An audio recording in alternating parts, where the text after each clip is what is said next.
easy lang siya at first, pero ang pinaka na-challenge is this leg.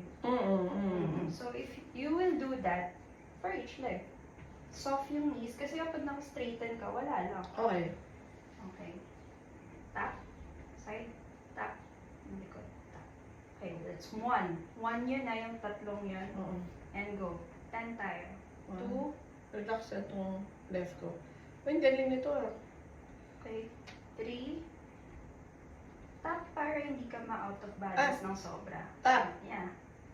Tap. Tap. Nice one. Mamaya gawin natin yun. Sige. Tap. 5. This one. Keep natin. 1, 2. Yan. 7. Tingnan mo mag-swimming ako mamaya. Para saan ko. I think mag-pack ka muna ate. Oh, yes, shit. Oo nga. Thank you ah. Thank you for the reminder. Last 2. Hindi pa nga ako nang tapos. 9. Okay, last 1. Ang ganda ng sagot mo.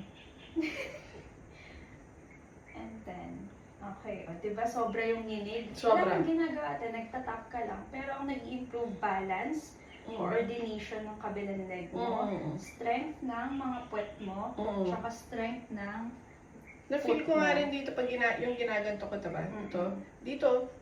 Oo.